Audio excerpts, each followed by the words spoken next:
Здравствуйте, дорогие наши подписчики и гости нашего канала.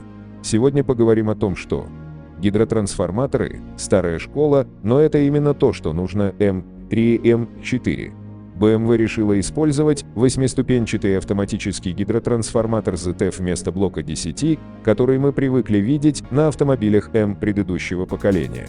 В этом видео Карстен, ответственный за конструкцию трансмиссии М GmbH, объясняет причины, по которым современный автомобиль с высокими динамическими характеристиками, такой как BMW M3 или M4, будет процветать благодаря технологии трансмиссии старой школы. Карстен сравнивает автомат с двойным сцеплением и гидротрансформатор, объясняя преимущества и недостатки каждого из них. Он сразу же указывает на то, что автоматика с двойным сцеплением переключается быстрее, чем гидротрансформаторы, потому что они также могут использовать инерцию. Преобразователи крутящего момента не могут этого сделать.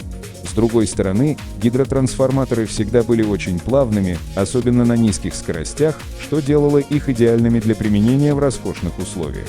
Стоит отметить, что современные гидротрансформаторы прошли долгий путь по сравнению со старыми слякотными аматиками 1990-х и начала 2000-х годов, которые были вялыми и лишали автомобиль производительности.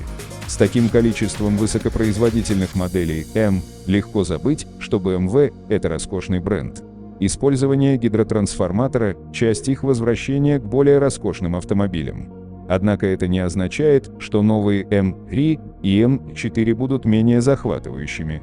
Гидротрансформатор М8 HP76 – очень мощный агрегат, способный переключать передачи всего за 150 миллисекунд. У гидротрансформатора больше преимуществ. С трансмиссией с гидротрансформатором, через муфту блокировки гидротрансформатора и прямое переключение между муфтой, у нас теперь в принципе предварительно выбраны все передачи, объясняет Карстен. Он добавляет, что в автомате с двойным сцеплением предварительно выбирается только одна передача. Это означает, что переключение на предварительно выбранную передачу будет очень быстрым. Однако переключение на другую передачу, которая не выбрана заранее, не будет оптимальным, поэтому некоторые агрегаты с двойным сцеплением могут казаться неуклюжими или неадекватными в низкоскоростных приложениях. Упаковка – еще одна причина, по которой новые М3 и М4 поставляются с гидротрансформатором. Блоки 10 – это по сути два редуктора в одном, что делает их больше, тяжелее и сложнее. В любом случае, современные гидротрансформаторы прошли долгий путь, и, как объясняет Карстен, переключение передач довольно близко к совершенству, как в отношении скорости, так и в отношении комфорта.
Спасибо за внимание.